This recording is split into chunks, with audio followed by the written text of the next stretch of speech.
I would like to preface this video by simply stating it is currently February the 4th, 2024. It is 24/24. I, the video you are about to watch, was recorded July of 2022. Almost, not quite almost, but almost 2 full years ago. I was actually dying at the time and just didn't know it. So here's what I want you to know before you watch this, if you decide to continue watching this. I am willing to have a conversation about this topic with anyone who agrees or disagrees, for that matter.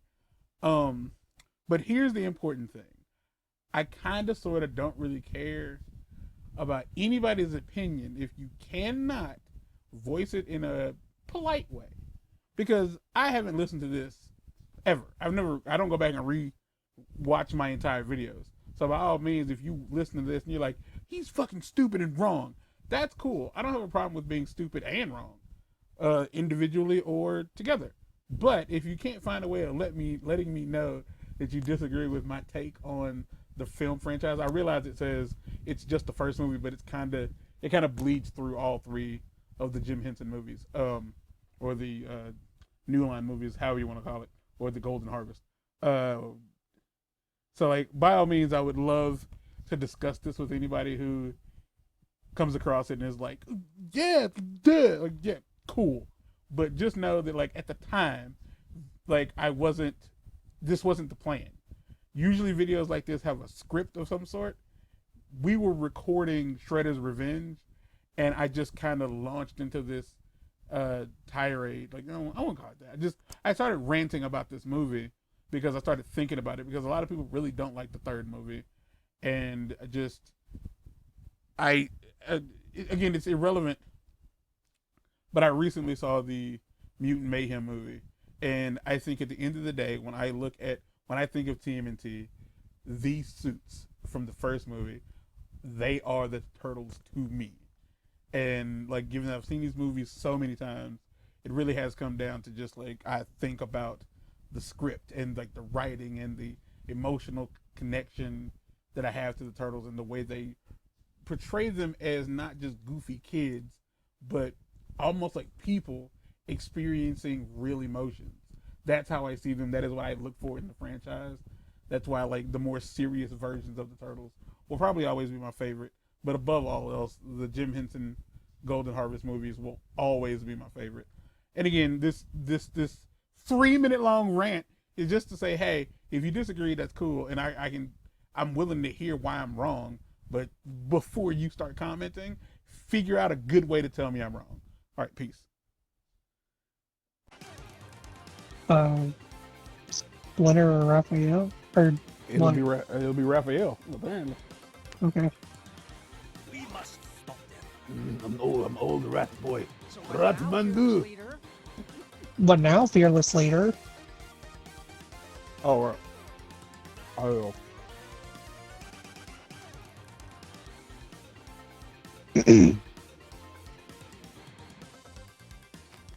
Oh. So that's the word for my fearless leader, huh? Just sit here on our butt. Two things, little motherfucker. One, I never said I was your fearless leader. And two, you goddamn right to sit on your ass and wait.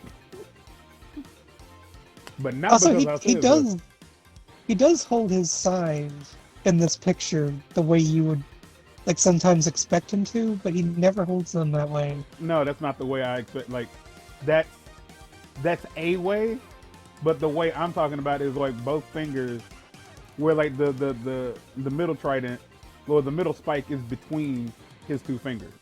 So he's, like, punching with them. Yes. Okay. Whereas, like, yeah, it's a closed fist around it. Yeah. But he never does that. He just, like, grips the bombs. Well, this game is designed to be a bit more, like, child-friendly and cartoonish. And, like, yeah. I feel anything else would make him a Wolverine ripoff. So we're back. This time around, we're playing Narbar mode after, like, a very trying 24 hours We're gonna skip this because at We've this point seen we've seen it twice. Job breaking news. I don't know if we'll get it all the way through with one life, like without having like. I figured we're gonna have to do that in either. I fear some. Oh, I just meant like.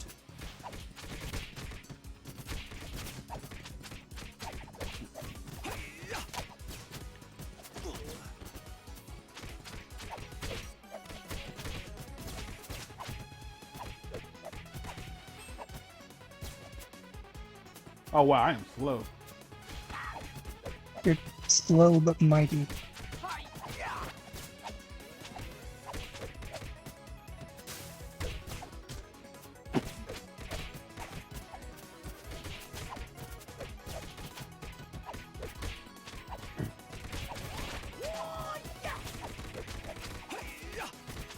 Whee! Some of these sound effects sound like they were ripped right from the movie. Like that he did. Mm-hmm. Like I think that's from the second movie. I could see that. Like no, hold on, let me rephrase that. When I say I think that's from the second movie, I mean, think it's I from the know second. what scene. I think I know what scene he does that in. I think that's in the scene where he tells Kino to leave him at the foot hideout, and he gets into like that fight with them. It's either that scene or it's a scene in the first movie where he's getting his ass handed to him on that fucking rooftop.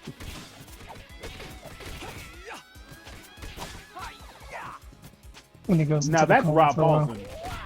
That's Rob Yeah. Paulson.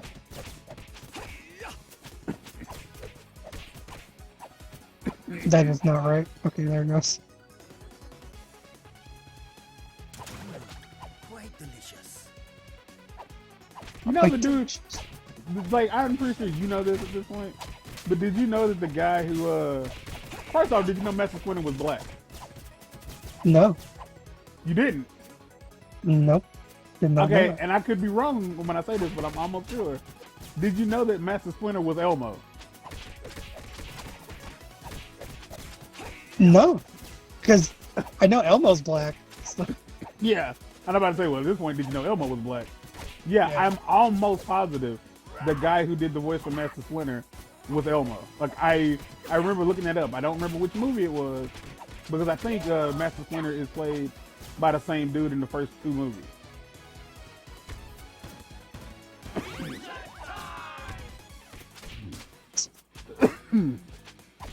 I'm surprised you didn't know that. Well, I'm not surprised that you didn't know. I'm more so surprised that I was able to give you information you didn't have. yeah. But no, I did not know. And like this, and this, in my opinion, is a really good combination because, like, I always talk about like how, like, with the turtles, it's more than just them beating people. Like it's more than they're cool, because they're cool. But I always found like the scene in the first movie after Raph meets Casey. Can we just, man, look, okay, I'm gonna say this and then we'll move forward with a better conversation topic. When Raph meets Casey and then he comes back home, he has like a conversation with Master Splinter, and like when people ask me, like, you know, well, I don't have a favorite turtle, and I like the turtles as a team, like as a group, because of what they are. Like what they are is wild as hell to me, because like Nathan Hurd said, like TMNT proves that you ain't got to be family to be family, and there's like in that scene, the one I'm talking about, he goes out to see Gremlins 2. No, it's not Gremlins 2, it's Critters 2. He goes and he sees Critters 2, and that's where he goes like, ugh, who comes up with this stuff? And then he meets Casey and he comes back home, and you know they have that very clear voice flip where he goes from Raph to Michelangelo for no reason whatsoever. Well, which Yeah, is I know probably what like a one of the puppet most is. I think that's one of the most important parts of the movie. Nobody understands cricket. You got to know what a crumpet is to understand cricket. with that A weird. Jose Canseco bet. That, Tell me if you didn't pay pay money money for for that. this. Oh man, yeah. So he's like, "Come here, my son," and he's like, "Couldn't this wait till morning?" You will listen now. And like the only reason like that scene like means what it means. It's a sweet scene because it's Splinter telling like Raph like, "Bruh, look. I understand that like you're frustrated. I get it. I get that you're like frustrated with like what it is to have to be in the situation that we're in. But stop trying to take on the world by yourself. Stop. Hold on. Is this gonna work? Holy crap! Like stop thinking that you have to fight every fight on your own. You like your brothers are here with you. I'm here with you, and like you know." And this is all on the heels of I don't know why I thought that's nowhere. and this is all on the heels of him having that conversation with them like, "I'm gonna die one day, guys, and I need y'all to be able to take care of each other. You smell me?" Because at the end of the day, like, y'all don't have anybody but each other. Yeah, like there's no one can, and like, oh, give me a second. Oh my gosh, when I almost had 3 conversations at once because like I've never really talked about this fucking movie. I've really never talked about this movie. But there's there's that scene where he's just straight up telling them like, "Hey man, look, you ain't gotta do this shit on your own," and you can tell that like it's his movie in a way. Like that movie, first off, that movie almost didn't happen. They Yeah. did that movie on the smallest budget they could possibly do it on because they were like, "This is not gonna work." Like they was like, "This movie ain't gonna make no money." And like for me, like it's written to be like a beautiful family movie. If you get past 5 foot tall karate fighting turtles, if you get past that movie is a beautiful representation of what a family should be. Like even at the end of the movie, because like think about the movie itself. Think about how Casey and April get introduced. Tatsumaki. Tatsumaki Tsuyaku. That's just straight up for Tatsumaki. Like think about like how they're introduced, and it's like I know it's like it's a call back to like the comics, but like just so like the short synopsis of the movie. Steve Gaines, they happened to go out for like I think they that was their first battle. That was their first fight. They I don't remember getting hurt that bad.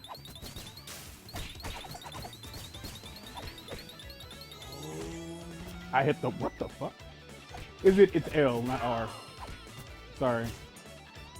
Yeah. But again, we have continues, so it's not like it matters. Yeah, but I was trying to get fancy. Like I really wanted to like come in there at the end at the last second and save your life. Yeah. But I would argue that movie is a lot more about Raphael and Splinter than anything else.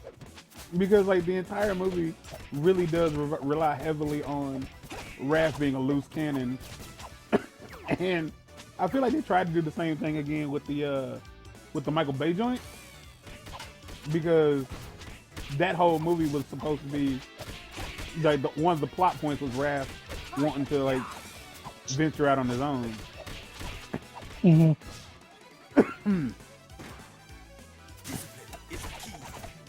Pizza. And I also talk about how damn.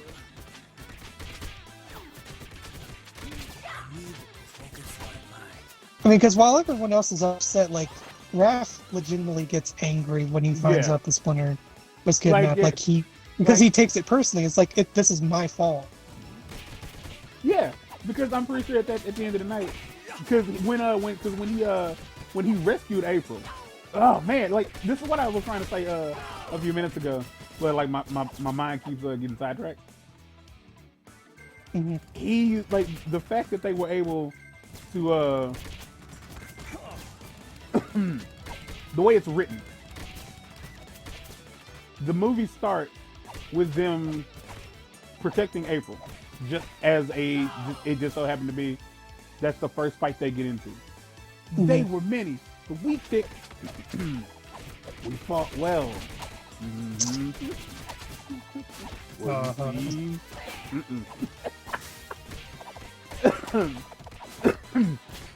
Okay, now, damn, now here I go.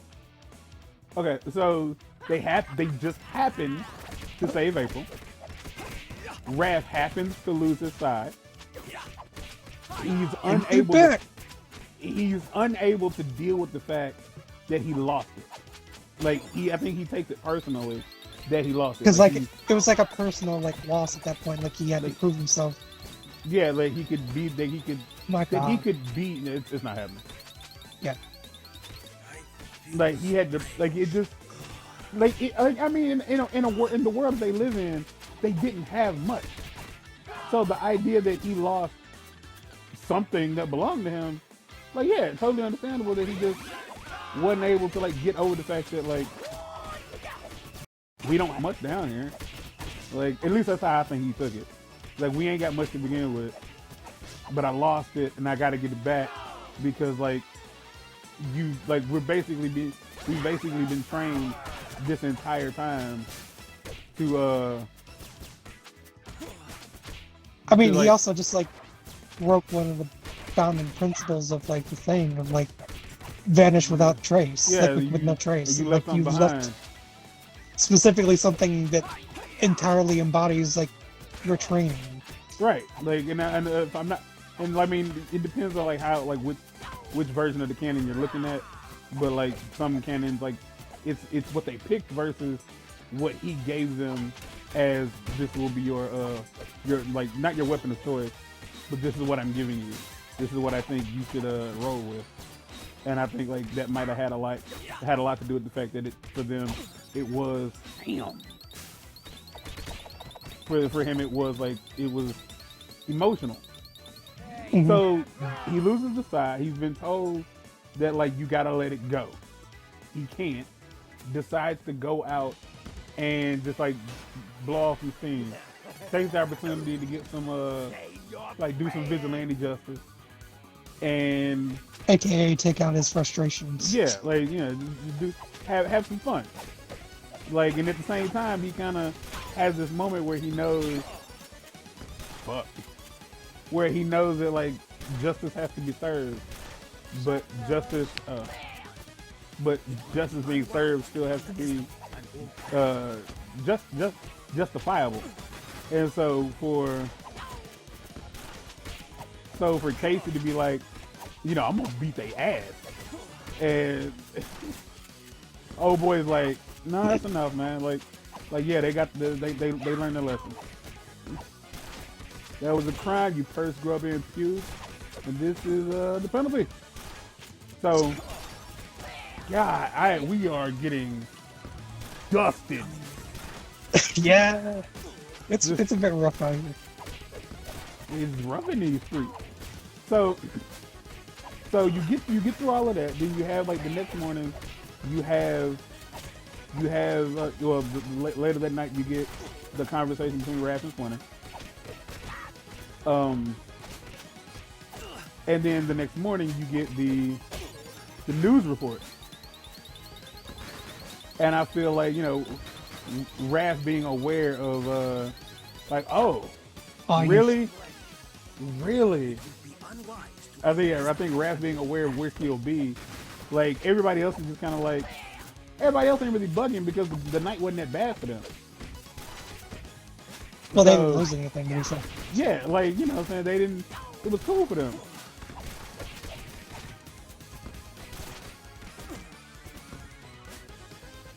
So, meanwhile, like, while everybody else is like, he's a babe. Raph is like, Easy that's what I peasy. did. Like, all right, that's what she at. All right, bet that, man, bet that. All right, I'm out. He puts on his trench coat again, goes out.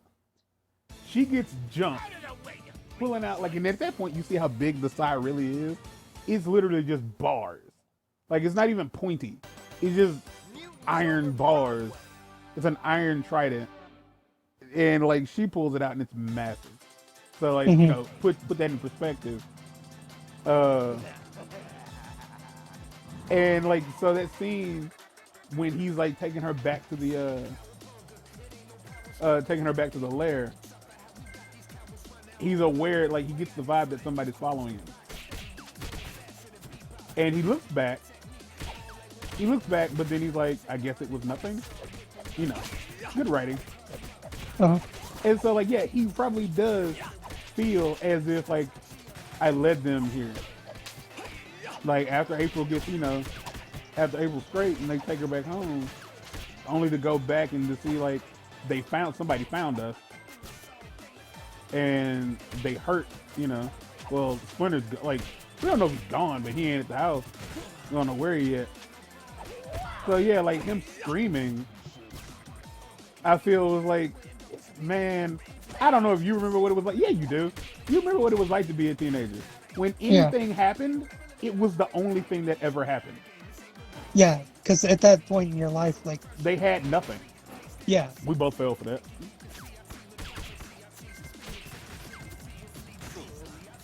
Really? Okay.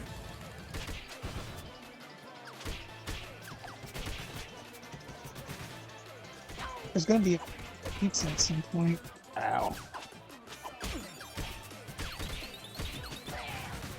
Well, it doesn't matter now. Oh no, that's a game over.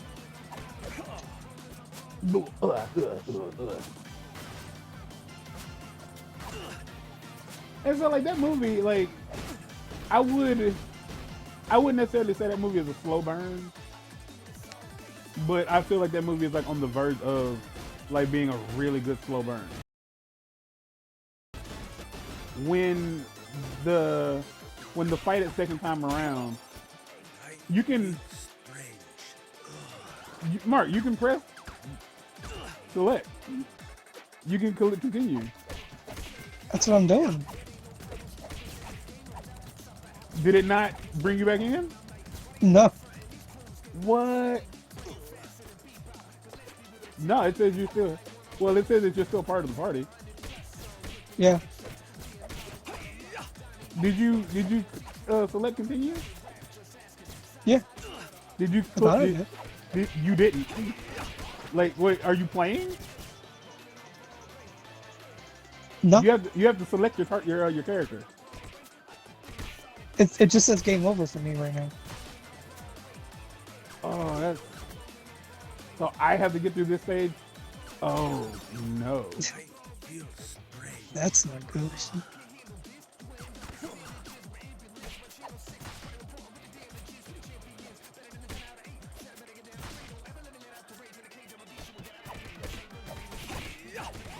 Oh man.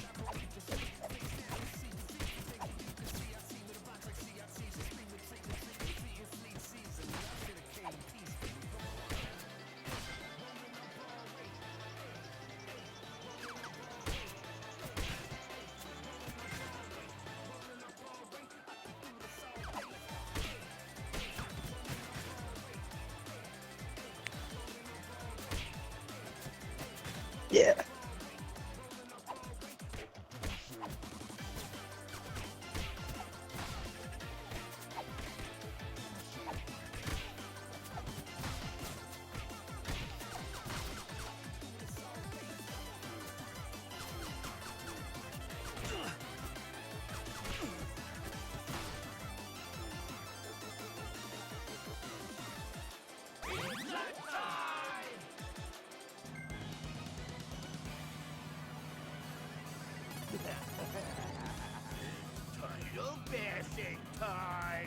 Oh my god. You wimps.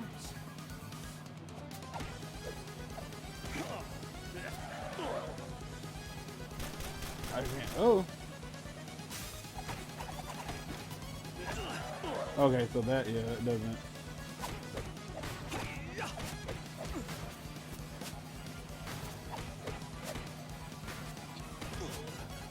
Okay, so I can't dive kick it. Because if I dive kick it, it hurts me. Because I'll get too close to it.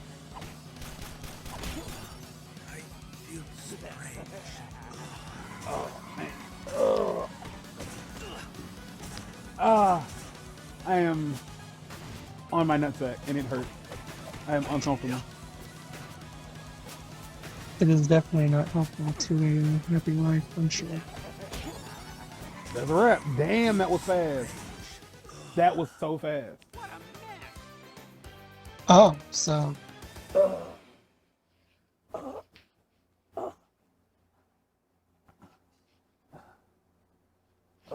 So we have to play somewhat competently, I guess. Oh.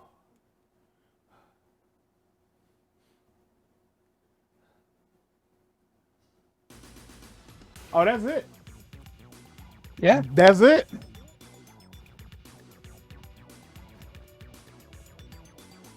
We made it to the second stage. The third We stage. beat the second stage. Okay.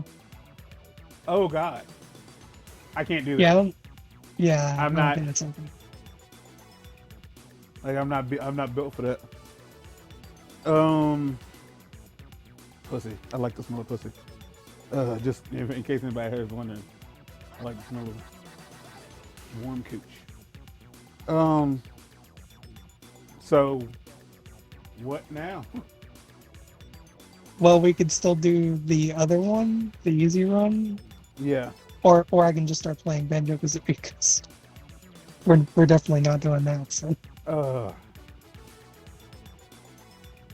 Okay, so here's what's gonna happen. oh,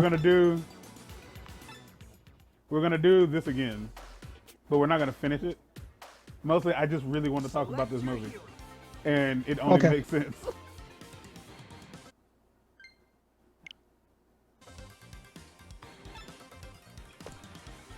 Oh my gosh.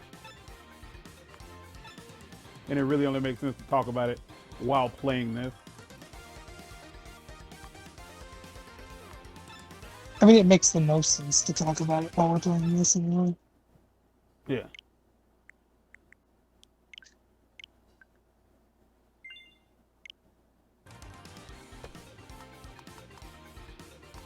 So are we doing hard mode or are we doing easy? We're doing easy. Are you on drugs?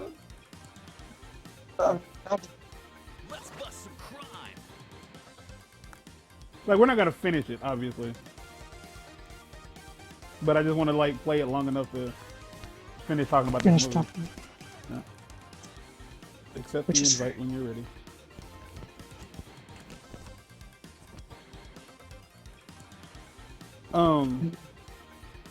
But yeah, so like throughout that movie, so like I'm talking about how like well you get to the point where Splinter gets kidnapped, and then you have like this deeper, like it's I'd say this is the fluff, is when you find out about Danny and you find about April's boss. You coming? Yeah, my controls are being weird. Oh. And like you find out about Danny and yada yada yada. But like even the scene when they're in her apartment and it seems kind of pointless, it seems like a fluff scene. It's not a fluff scene because that scene gives you the opportunity to see how well trained these motherfuckers are. Because all four of them are in the apartment. All four of them. And I think like you get a glimpse of each turtle. At the very least, you get Donatello and you get Michelangelo. Like Michelangelo just right waves at Danny, and when he turns around like to look at him, like because he sees him through a mirror, and when he turns around, he's gone. I think I need another invite because it's This has got to be riveting content. So, and then when her boss, I forget her boss's name, is in the bathroom with April. When he's in the bathroom with April, she's like, "Give me a towel," and she sees Donatello like in the shower, and then she's like, "No, never mind. Wait.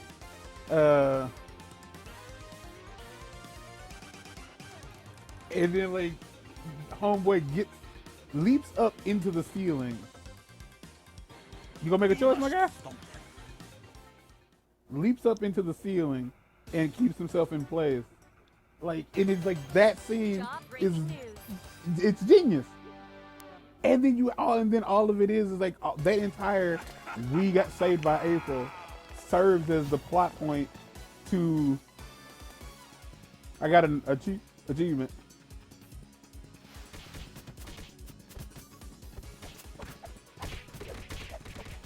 For what? Playing as Casey, I guess. Oh. Like they have to. How would I put this? It's not like for nothing. Like everything, like in the movie, like serves as a purpose to a higher meaning. They have to save April so that April can save them.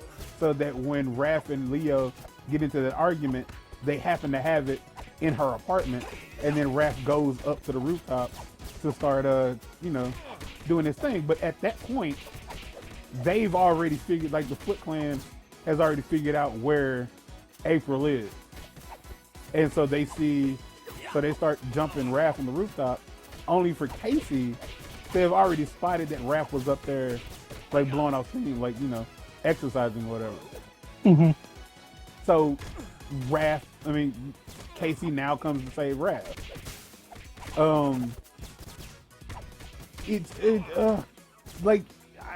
I'm trying to get across the point that it's not just this is all by chance, because it's all by chance. But if they didn't save April that night, they wouldn't have been out, like Raph wouldn't have been out in the park for him to meet Casey originally.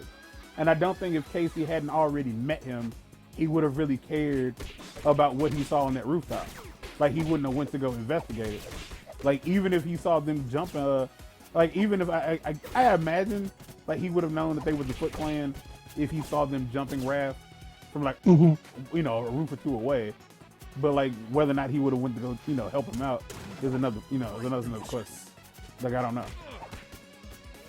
And then you find out that he knows who Raph is. Oh, who's the babe? Who or what the heck is that? Wayne Gretzky on steroids? And then there's the whole super fight with Tatsu and the Foot Clan and the brothers at second time around, where they burned down April's antique shop that her dad left her. Like they burnt that bitch down. They did. Zero hesitation.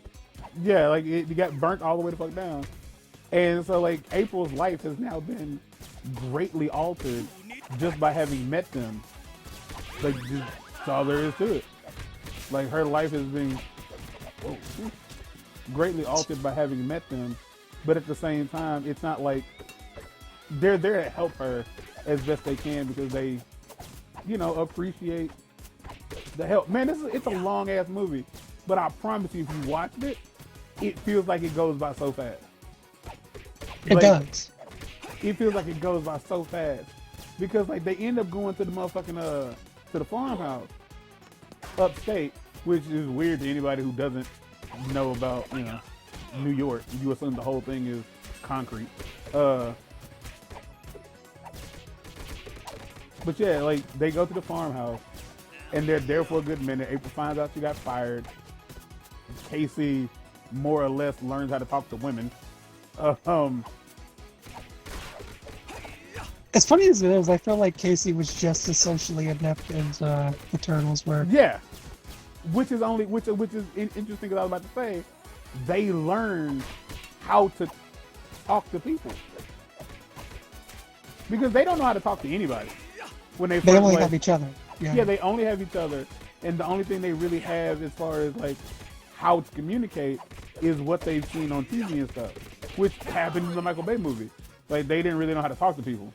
Like they, the little glimpses of information they got from like TV or radio was all they understood about humanity. So weirdly enough, I mean Leo's been doing Leo shit.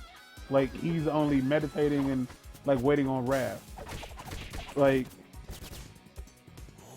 Donnie actually seems to find a friend in and Casey, which is weird. Batter up, Scuzz Bucket. Which is weird because in like it seems like in every iteration of TMNT, Casey befriends a different person in the crew. Because in that version, I don't remember exactly. Like in the 2003 version, I don't remember exactly who he becomes friends with. But I know like it might be Michelangelo.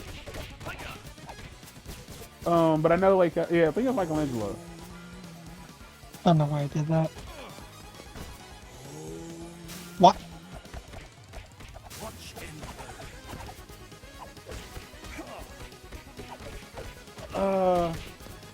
I know in the 2012 version, he becomes friends with. I think he becomes friends with Raphael. I think it's Raphael. Because I know that he ends up like kind of being at odds with Donatello, simply because him and Donatello both have a thing for April, which makes absolutely no sense. This is where we're gonna stop. I'm just gonna keep talking. Shit. Anyway, it's not the point. The point is like, yeah, it seems like, I mean, because if you know anything about Casey Jones, at that point, he's been kicked out of every sport he ever played because he was just kind of an ass. He was way too violent because he was getting beat at home by his dad. Like his dad was a child abusing drunk, and so that's how come Casey was the way he was. And so like after like the whole like Splinter astral projects himself, and they all see him. And again, it's nuts to see that section of the movie because one, we got mutant turtles and a mutant rat who can all do the hi-ya moves, all right? But then it's like, hey, y'all, come out here to the woods. We're going to do this thing. And nobody really believes in it but Leonardo. Like, Raphael's just like, if you brought us out here for nothing. And Donatello done brought motherfucking, like, marshmallows and sticks. Michelangelo's just kind of hanging out. And then, like, they meditate around the fire, and there's a fucking astral projection of Splinter in the goddamn fire, and it's almost as if he's telling them, yo, if you can't save me, it's okay. Like, don't feel like this is this is it. Like, even if you don't get to me, you have to, like, take care of each other. Because there's no one who's really ever going to truly know what it's like to be like you. Ever, like, on this planet. We even get to see that, like, April, one probably didn't really have many friends to begin with, but April's initial reaction of seeing all five of them, she's less freaked out now. And, like, weirdly enough, Casey just accepted it out of the gate. He didn't question shit. He was like, what are you, some sort of punker? And I think, like, once he saw the other three, he was like, oh, all right. And like that moment gets compounded when they've gone back to the city. They've found Danny in the old lair, hiding out. We find out that Casey is a claustrophobic. He can't. It's like I've never even looked at another man.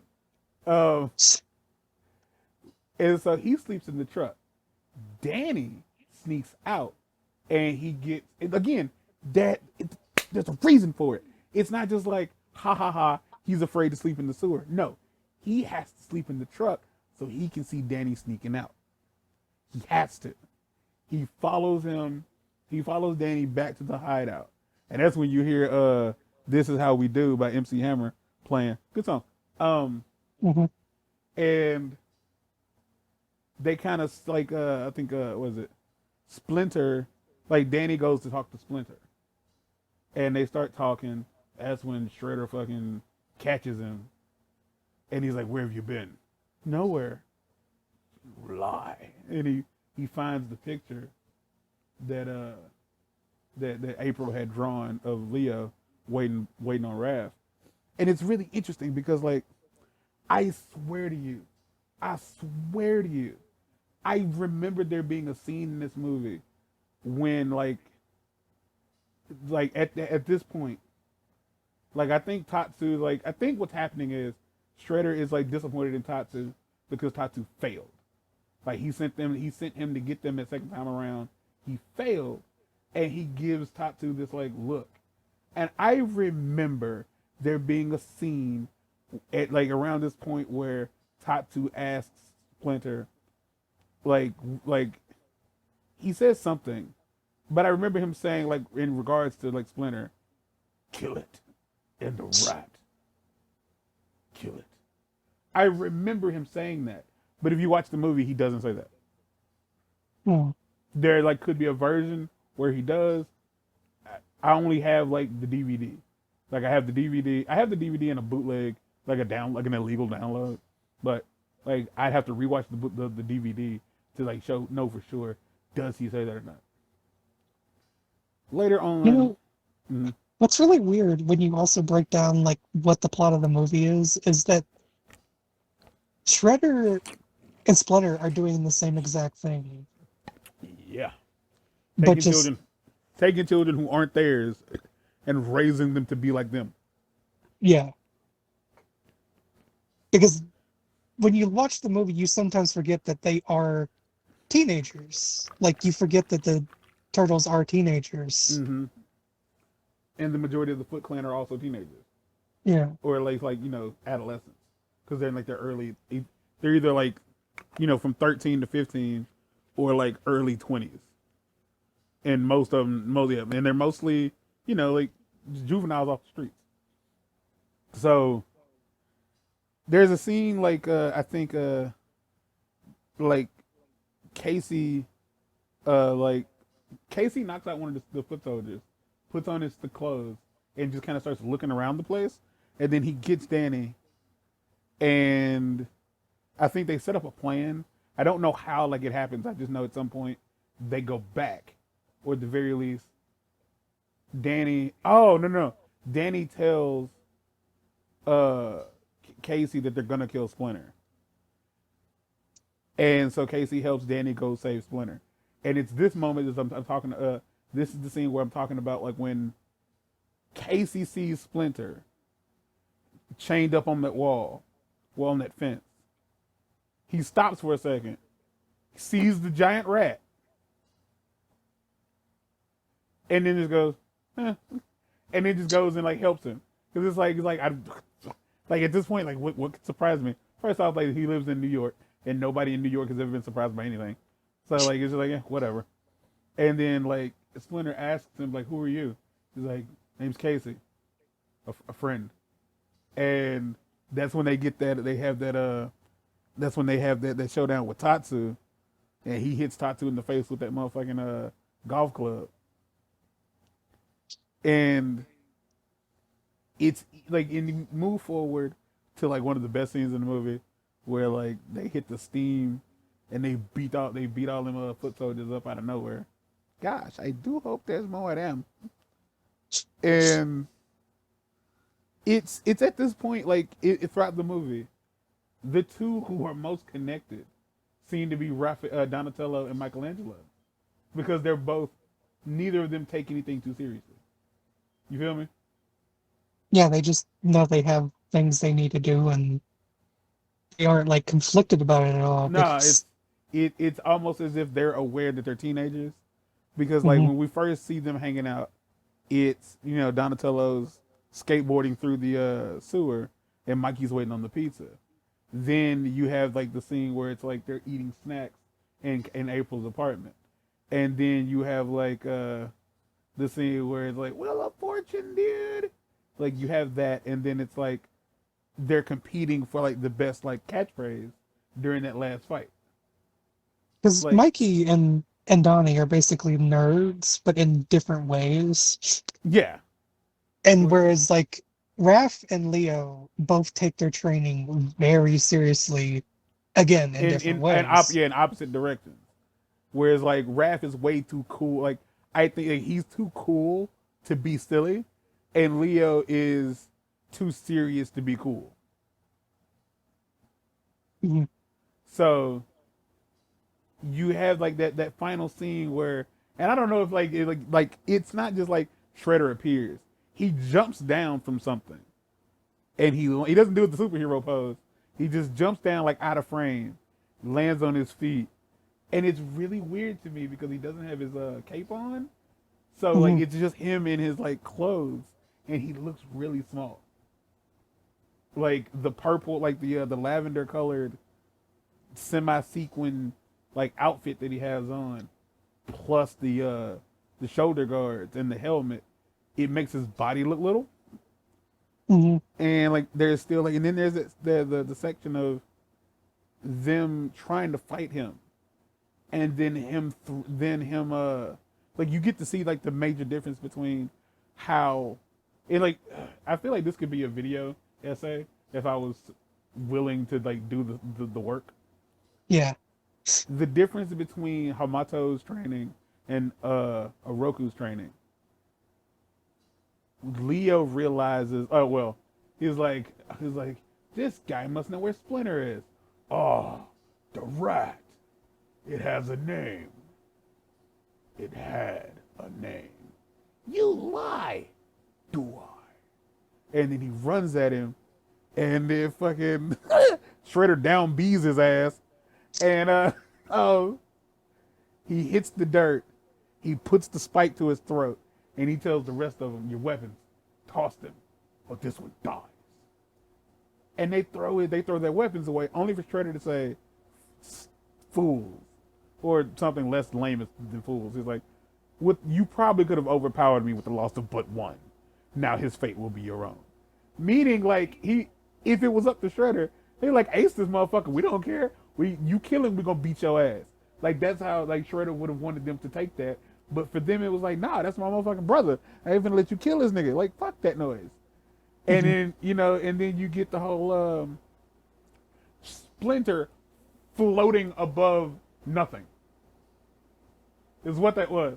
I know he's standing on the ledge of the building, but the fact that he was able to climb up there, and the fact that he was just standing like off to the side silently, like it's a beautiful moment because like this entire time, like I don't think he knew who Splinter was. He just saw figments of the past in Splinter's movements, in the Turtles' movements. He saw ghosts from the past, and he didn't know what it meant, and he wasn't trying to fucking find out. So it's at this point, like once he's told him like who he was, emotion gets the best. He makes that run, like fucking Splinter does the whoop wop, tosses his ass over, and he is trying to give him the like Splinter would have let him live, obviously, but him being so determined to get that kill, he throws the dagger. Splinter catches it, lets the other side of the nunchuck go. Dude falls into the garbage truck, and then Casey decides to commit a murder. That's what it was. That's what it is. Like he walks over and hit the compact thing on the He trash had can. no qualms about it whatsoever. Like this, like he tried to kill him. Like that, like in reality, the whole like, oh nah, like I lived inside the garbage. Nah, he'd have died. Like them pneumatic presses inside of a garbage truck, they don't. He would have been pureed human. Yeah, He he'd would have have just been a got. prune. If you like in Saw 4, I think it is, when the detective didn't get in the glass coffin. Uh-huh. Yeah, that's what Yeah, happened. that. All of that happened to him. He died, like super hardcore. And then like even at the end of the movie, where Casey is trying to like again proving that he doesn't really talk to people all that often. He's trying to go up to April and get his Mac on, but he don't know how, and so she has to take the lead. And then the brothers are up there with Splinter, and they start doing bitchin'. Yeah, and doing their their catchphrase thing, Bossa Nova, Chevy Nova. Anyway, and like it's in that moment, it's still just a matter of like we're whole again, we're good to go. The song that plays at the end of the movie is called 9.95. It's great. It might be great because I love that movie, but I have the soundtrack for that movie, and that song is called 9.95. It's lovely. I like it a lot. It is 100% an 80s hip hop house song, and it might not be your Steezy Steez, but like if you've seen the movie and you listen to that song, you'll like that song. uh, and the song that plays in TMNT 3 when they break April's cassette player, it's called Conga by the Barrio Boys. Also, a good song. They talk really fast, and I don't think it's all in English, but it's still pretty good. So, that's why I like TMNT. Weirdly That's enough, not everything, mind you. Like we could still talk more if we wanted yeah, to. like I get like the thing is like as a grown man, I've had to justify liking the Turtles as much as I do, but this isn't about them as a concept. It's about that fucking movie. That movie almost didn't happen. Like it got canceled at one point and then had to get like restarted. But the fact that somebody, and I don't know, it's one of those things. I watched a GQ or a Variety or Vanity Fair, one of the three, video of Jordan Peele looking at fan theories about Get Out. So I can't tell you that everything that I'm pointing out in this movie was intentional when they wrote it into the script, because I really, really, really don't know if if they were just trying to like make the comic book make sense on film, or if it just like somebody was like, nah, like let's make it make sense. Like if somebody was like, look, the movie is going to look weird and be very hard to like swallow. We're going to need to find a way to make the actual story like digestible, and like it's going to need to make sense. And so like just know that like I love this movie. It is one of my favorite movies. It's on my phone. I keep it on my phone just in case something happens, like if I'm on like a long road trip or whatever. Fuck, like I have that and a really terrible copy of Nightmare Before Christmas on my phone so I can watch whenever. But that movie is better than it has the right to be. It's really what I'm getting at here. Like, If you take nothing else away from this, it's one of those things where like if you're listening to this video, if you're watching this video and listening to me talk about this, and you have seen it before, go back and watch it again. And watch it with the stuff that I said in mind. Like seriously, go back and watch it again and see if that doesn't change how you interpret that film. Like see if the conflict of a teenage son like being riddled with his own angst and not really knowing how to process his frustration with where he should be in the world. Because although like Raph goes through it in the first movie, Donnie goes through it in the second for like a very small amount of time when he finds out that them existing was just an accident. Because he said he always assumed that they were supposed to be like that. Like there was a greater like cosmic meaning behind why they existed, only for the doctor to tell him like, nah, it was just an accident, bro. And like yeah, he like kind of like got bummed out for like a hot second. And I think like if you look at those movies and you remind yourself they are 15, everything makes sense. Because you're asking children to be able to handle things emotionally like adults. Like in the second movie when they have to go find a place to live and like Raph goes out on his own, of course he does. Like every teenager thinks they know everything. So of course he thinks that like I can do this on my own. I don't like we shouldn't be doing this. We should be doing this. I'm gonna go do this. You guys can waste time if you want. Like obviously, because again, I think that's the main thing that people always forget about the TMNT is like they forget the first T in the TMNT. Like they're like because teenagers. they don't look like it, yeah, because they're big They're green huge. fucking turtles. Right, but like mentally, they are, and even if they weren't even if they were in their 40s or 50s, you have to keep in mind like they're separated from society. They're not going to school. They're not learning things the way everybody else does. They live in the fucking sewer. Because like even if they like had literature, you can only learn so much reading a book. You have to be around people to understand stuff. It's kind of like I think everybody has at least one friend who experienced things in their life that led them to get to the point where like they honestly like they went through stuff that they didn't think was abnormal. Yeah. Only to be told later on, like, yeah, that shit ain't normal, dog. It's like, it ain't? Like, no. Like, not at all. It's like, oh, that's all right. It's like, well, yeah. So that's my TED talk on Teenage Mutant Ninja Turtles in 1990, I think 1990 movie. Like, you have to keep in mind, like, I've walked my entire life with that movie. Like, that movie has been with me since I was a kid. Like, as my cousin once said, like, it was like it came along at the right time in my childhood for me to be able to enjoy it. And I feel like that's only when your heart is closed. If you open your heart and learn to like let the love in, because like there's like that scene with Raph and Splinter like gives me the feely feels every time.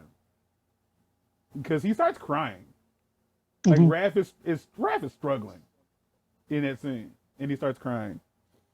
And like I told the ex-wife, I told her like the same thing happens in the Michael Bay movie. Uh, Leonardo, played by Johnny Knoxville, for the most part they refer to Splinter as Sensei.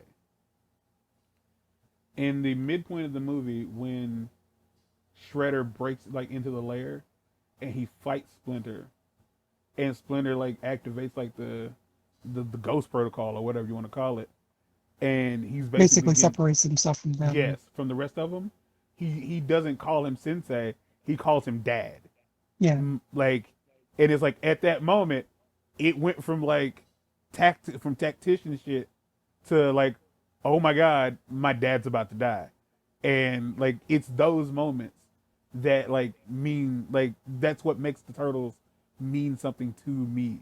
Like they're cool, don't get it twisted. Like Power Rangers are in the same boat. Power Rangers are dope as fuck. It's just that Power Rangers like they're still people and they have their own families. Like if the Power Rangers were orphans and like they, you know, had to come together, I think it would have been like I would have felt the same way.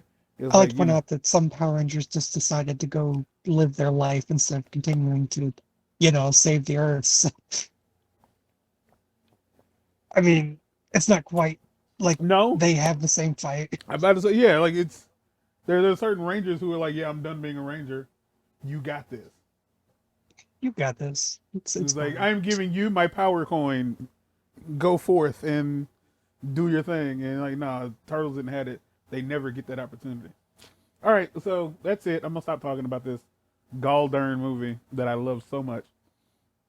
Um, I really hope that somehow this video gets found by somebody and like it blows the fuck up because I don't know how many people I don't know how many people have seen that movie and like it beyond just it's a cool turtles movie. Like I wonder how many people actually like emotionally get invested in what you're being told and realize like first off as a film this is well put together. Like it's very well written. Cuz the 2007 movie was not good. And a lot of people don't want to. And a lot of people said the third movie was trash. The third movie was one of the most important ones.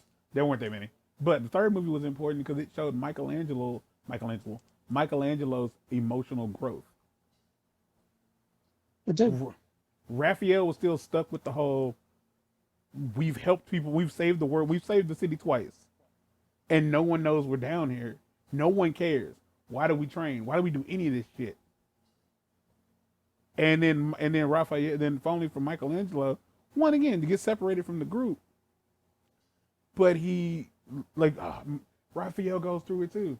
Raphael, like when he starts hanging out with Yoshi, like he understands what Splinter feels toward him. And then I think like when Michelangelo meets Mitsu, I think he understands what Raphael is feeling when it's like we are alone down here. It's just us. Like Michelangelo got to the point where he was like, I ain't going back down there. It's like I fucking went through a burning building. These people went from thinking we were like demons to like I'm a fucking hero. They bowed before us.